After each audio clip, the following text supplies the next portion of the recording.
This is a message from Ireland to Irish America.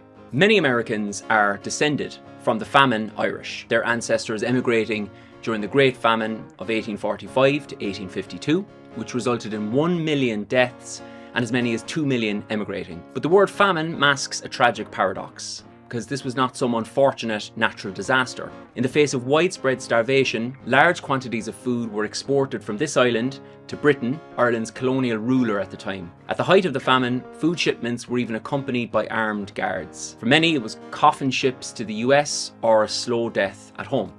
Today, experts and the UN World Food Programme agree that famine is taking hold in Gaza. As with Ireland, this famine is not some natural disaster or some unintended outcome. Israeli officials have made public statements expressing their aim to inflict a total siege to deprive civilians in Gaza of food, water and fuel, statements reflected in Israeli forces' military operations. Human Rights Watch has concluded that the Israeli government is using starvation of civilians as a method of warfare, and this is a categoric war crime. They and other reputable sources say that Israeli forces are deliberately blocking the delivery of water, food and fuel while intentionally impeding humanitarian assistance and depriving the civilians the essentials for survival.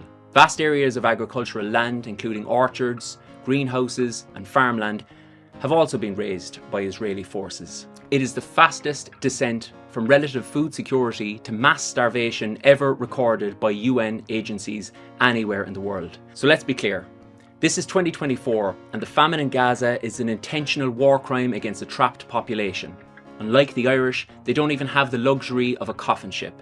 They are trapped behind a sprawling fence and dying of hunger within shouting distance of trucks filled with food. This is happening with American support, American-made weapons, and green-lighted by an Irish-American president who shamefully is a descendant of famine Irish. A lot of us back here think Biden should never be welcomed back to Ireland. His ancestral home in Mayo, ironically, the area of Ireland most devastated by the Great Famine, or the Great Hunger, to give it its more apt title. Time is ticking, especially for the young children of Gaza. Here in Ireland, we are calling on Irish America to step up for our sisters and brothers in Palestine. Make your voice heard. Contact your local state and federal representatives today and demand that the Biden administration support an immediate and permanent ceasefire in Gaza, demand the unrestricted entry of food, medicine and aid for starving and dying people, and demand that the US ends its unconditional support for Israel and supports freedom